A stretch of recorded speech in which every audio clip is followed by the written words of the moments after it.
is good YouTube? Warstu here with another video on Season 3 of The Flash, Arrow Season 5, Legends of Tomorrow Season 2 and Supergirl Season 2.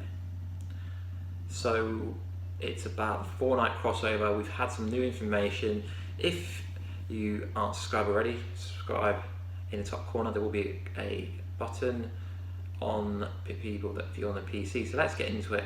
So over the last 2 days we've had some new information from the producer that's overlooking this 3-night, potentially 4-night crossover. So originally we thought it was a 4-night crossover, but that potentially could change. So the executive producer had this to say, so let's read it. You really are trying to run a single production across 3 different productions, but they run as 3 separate entities. But what he means is this is the Flash, Arrow, Legends of Tomorrow are completely separate programs, but what they're trying to do is run the crossover as one entity, but they are separate entities, though they run in the same kind of universe due to the multiverse, if that makes sense. And then he says we have to figure out when we're borrowing one actor from where we're telling one consecutive story. Supergirl will participate, but the story doesn't actively begin there. So what this is saying is, originally we thought the crossover was going to start on Supergirl, but it turns out it's actually going to start on the Flash. So it's actually a 3-night crossover, but Supergirl will still be in it, so it is running across the 4 programs, but we will only see it in 3 different programs. And then he went on to say, there are some characters who show up in her episode, but the story begins with the Flash episode, goes to Arrow and goes to Legends tomorrow.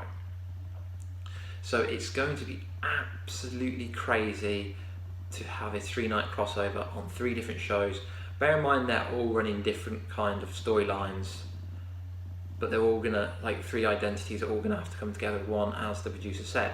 So the scale of this on TV is unheard of, and I don't believe it's ever been done before.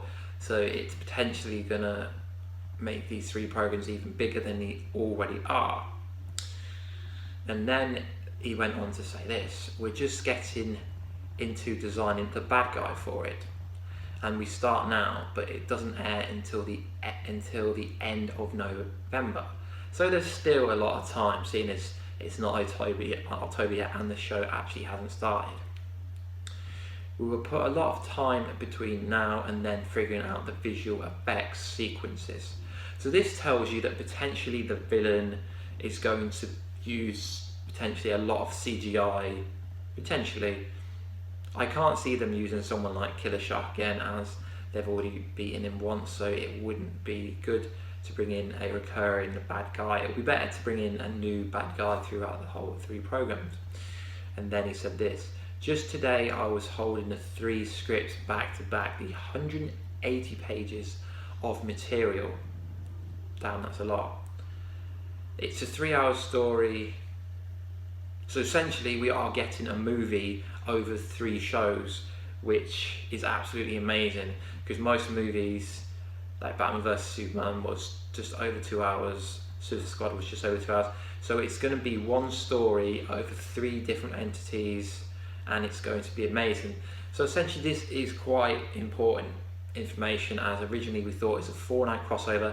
It's actually a 3-night crossover. I can see why they're doing this, as having the logistics to record a 4-hour crossover would be mental. But it is good how it says some characters who show up in an episode, but the story begins with the Flash. So there will be some people from Supergirl. Most likely will only be actually Supergirl who's going to be in the crossover from her show. But it's going to be really good. So it's coming towards the end of November.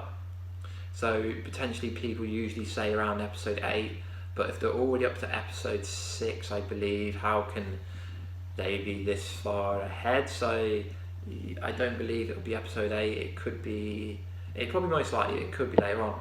But the more interesting thing is who's the villain that's going to have to cause the Flash to have the Arrow and the Legends of Tomorrow help. And because obviously with the Flash, that means it could have Wally West, so there could be 2 Flashes helping. So it's going to be really interesting. I mean, I monitored my top 5 villains who I think it would be awesome to be. Some people are saying Killer Shark, can't see it happening. I mean, Darkseid, no, just not going to happen. Anti-Monitor would be awesome. These are my top 5, I can't actually see them happening. Brainiac, Anti-Monitor, Krong, Mongrel. I don't know if I'm pronouncing them right, but they are big villains. I mean, Brainiac would be awesome, but obviously he's more of a Superman villain, so I could see them doing the actual Brainiac later on in Supergirl if it does well on the CW program. So it would be awesome. Let me know down below what villain you think it potentially could be, or who do you know it is, or do you think you know who it is, or is it definitely who you think it is. Please subscribe if you like the content, thumbs up as that helps my channel grow. Can't wait for this crossover. It's going to be the best crossover of this season. I mean, there is the musical crossover. I'm not particularly hyped about that at all, but it will be cool seeing Supergirl back on the Flash, as that was a cool episode last season.